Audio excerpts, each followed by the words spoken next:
Imagine standing beneath a sky lit by thousands of glowing bulbs, their colors reflecting off freshly fallen snow. Laughter echoes through the air, mixing with cheerful music and the rhythmic hum of carnival rides. Children clutch warm treats, couples wander hand in hand, and for a moment, everything feels safe, almost magical. Winter carnivals are designed to feel that way. They are celebrations of light against darkness, warmth against cold, joy against the long silence of winter nights. But what if that brightness is not meant to comfort you?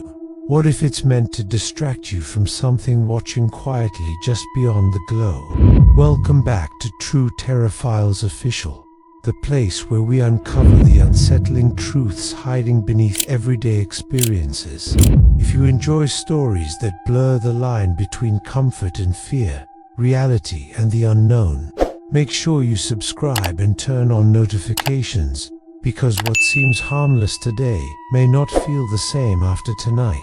Before we continue, ask yourself this: how closely do you really pay attention when you feel safe? And what might you miss when your guard is down? Winter carnivals are built to overwhelm the senses. Lights flash, bells ring, voices overlap, and the cold air sharpens every sound. Psychologists say this sensory overload creates a dreamlike state, where time feels distorted and awareness dulls. It's the perfect environment to forget yourself, to stop noticing small details. And sometimes, it's within those overlooked details that something else slips through. Something subtle, something patient. In one northern town, a winter carnival had been held every year for decades without incident. It was the pride of the community, drawing visitors from surrounding regions. Locals spoke of it as if it were untouchable, almost sacred. But beneath that reputation were whispers, quiet rumors exchanged after midnight, dismissed during daylight, flickering lights that didn't malfunction, reflections that didn't align, a sense, shared by many yet spoken by few, that something was wrong once the sun went down. At first, these stories were easy to ignore. After all, winter plays tricks on the mind. Cold can cause hallucinations. Fatigue distorts perception. But what troubled investigators later was not one story, it was how similar they all were. Different people, different years, same unease, same locations, same unspoken fear that something unseen moved freely through the crowds, unnoticed and unchallenged. The carnival was never louder than when it was hiding the most. And as the lights grew brighter each year, so did the shadows between them. Long before winter carnivals were filled with rides and games, winter festivals carried a different meaning. Across cultures, midwinter gatherings were believed to thin the veil between worlds. Ancient traditions warned that during the coldest nights, unseen forces wandered freely, drawn to firelight and human energy.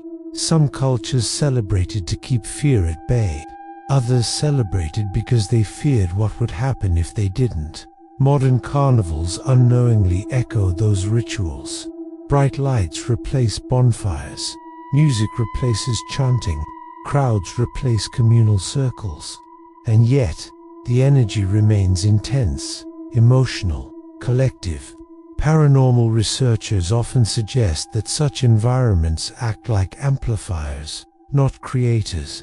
They don't summon entities, but they make it easier for something already present to manifest.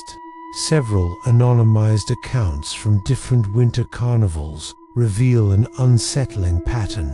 One attendee described feeling disoriented near the edge of the fairgrounds, where music faded suddenly, as if absorbed by the snow. Another recalled following the sound of laughter into a service corridor, only to find it empty and unnaturally cold. A third spoke of standing in line for a ride when everyone around them seemed to freeze for a split second, just long enough to notice a shadow where no person stood. What makes these accounts disturbing is how subtle they begin. No screams, no apparitions, just moments that feel off, moments easily dismissed. But when dozens of people describe the same sensations independently, coincidence becomes harder to accept.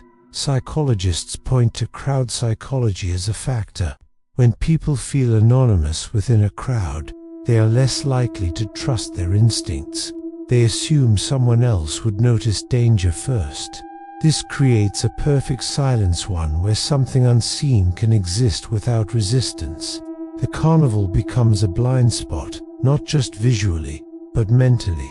And then there are the staff, reports never officially recorded, only shared after resignation.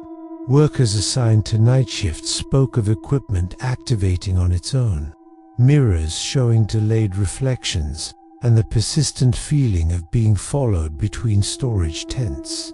One former technician admitted they stopped working alone after noticing footprints forming behind them in freshly fallen snow, matching their pace but not their stride. Whatever was present did not want attention. It wanted proximity. The signs were never dramatic at first. Lights flickered only when certain people walked beneath them. Temperatures dropped sharply in isolated pockets, cold enough to sting the lungs. Reflections in polished surfaces appeared slightly distorted, as if stretched or delayed by an invisible presence, standing too close. Sounds carried strangely, footsteps with no source, whispers buried beneath music, laughter echoing long after it should have faded. One witness, whose voice has been recreated here for anonymity, described the moment they realized something was wrong. They recalled standing near an ice sculpture when their reflection blinked but they hadn't. For a split second, the face staring back felt unfamiliar, heavier somehow. When they turned away and looked back, everything appeared normal, but the feeling remained, the sense of being evaluated. Paranormal investigators proposed several theories. Some believe the phenomenon could be a form of residual energy imprinted, emotional echoes replaying themselves. Others argue for something more conscious, an entity feeding on distraction, fear, or emotional intensity. A psychologist involved in the investigation suggested that collective excitement could lower psychological defenses, allowing suppressed fears to externalize in shared hallucinations. Yet that theory fails to explain physical interactions, objects moving, systems activating, temperature shifts recorded by instruments. What disturbed experts most was consistency. The presence behaved as if it understood the environment. It stayed where crowds were thickest, where attention was scattered. It avoided isolation unless luring someone there. And it never appeared fully, only enough to be noticed, never enough to be proven. Snow has a way of absorbing sound, creating a false sense of calm. At night, that silence becomes heavy. Witnesses often described hearing their own heartbeat, growing louder as everything else faded. In that quiet, many felt the same thought enter their mind uninvited. Don't turn around. Some did, and none of them describe what they saw the same way, only how it made them feel. Small, observed, chosen. The climax never came with a scream. It came with realization. During the final night of one particular carnival, a brief power outage plunged the grounds into darkness. Backup lights activated within seconds, but in that gap something changed. Security footage later revealed a distortion moving through the crowd, bending light around it like heat on asphalt. No face, no form, just absence where something should have been. Several attendees reported hearing a voice not aloud, but internally urging them to stay still. Others felt an overwhelming desire to leave immediately, abandoning belongings without explanation. When power was restored, the carnival resumed as if nothing happened. Music continued, laughter returned, but for those who noticed, the night never ended. Survivors struggled to articulate the aftermath. Sleep disturbances, heightened anxiety in crowds, a permanent discomfort around artificial lighting. Many avoided winter events altogether. They were not traumatized by what they saw, but by what they almost understood. The presence was never confirmed, never named.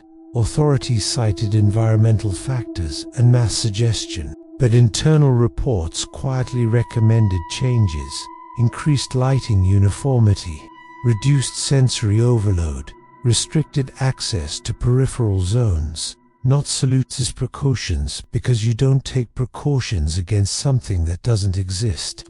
The carnival returned the following year, bigger, brighter, and watched more closely than ever. So what can we learn from this? Fear does not always announce itself. Sometimes it hides behind joy, routine, and tradition. If you ever find yourself in a festive environment and notice sudden uneasy attention, sudden silence, unexplained cold, distorted reflections, or the feeling of being watched, are not things to ignore. Trusting your instincts is not fear, it's awareness. We want to hear from you. Have you ever experienced something unsettling in a place that was supposed to feel safe? A fairground, festival, or celebration that left you with questions instead of memories? Share your story in the comments. Your experience may help someone else recognize the signs.